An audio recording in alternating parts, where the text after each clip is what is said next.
This is squishy garlic, and it is about 1 month old. Why is it so squishy though? Why does it last a month? What's the reason for it too? What's the purpose? I've got a lot of garlic here and I want to preserve it. That's kind of a problem, right? You have a lot of garlic, it can go bad.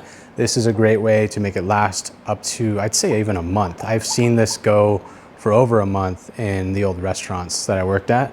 And I just used a really nice extra virgin olive oil. You can use any sort of, I guess, nice neutral oil if you want. I know this one has flavor because it's extra virgin olive oil, so you're gonna taste that.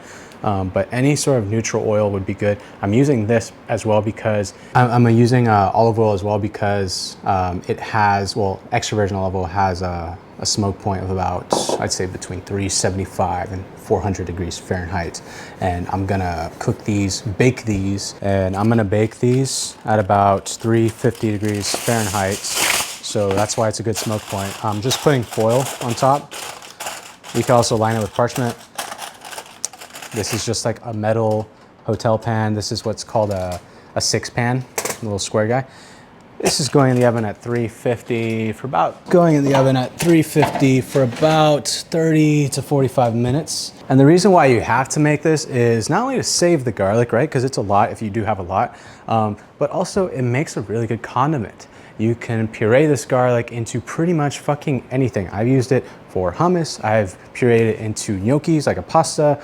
I've even used the oils to make a mayo and aioli, you know, use the oils into the egg yolks to make a mayo. There's so many use cases. Let me know down below if there's some other use cases that I didn't mention. But it's a really good pantry item to have in your fridge. Preserve. It's a good way to preserve. You can do this with other alliums as well, like, you know, shallots or onions. You can even do this with tomato, but here, come here real quick though. I'm gonna tell you one reason why confit garlic is actually bullshit though.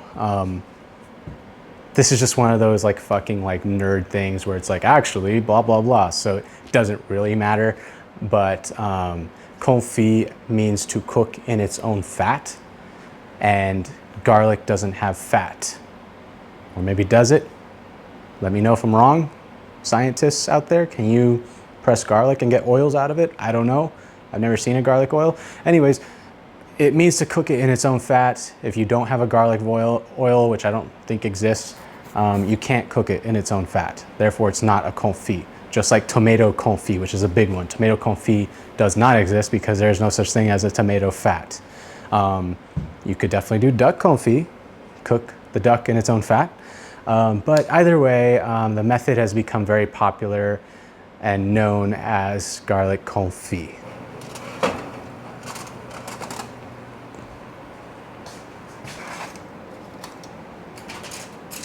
This has been going for about, I'd say 45 minutes at 350 degrees Fahrenheit. And I can smell this. You'll start to smell when the garlic is almost about to overcook. I'd say it can overcook actually. So if you have the temperature too high and it's too long, it will overcook. And it'll be kind of, it won't be like really soft. It'll be kind of, how can I say it? It'll like stick to your teeth almost, and it's kind of weird. So just keep that in mind if you take it too far, because then it's gonna basically almost fry the garlic.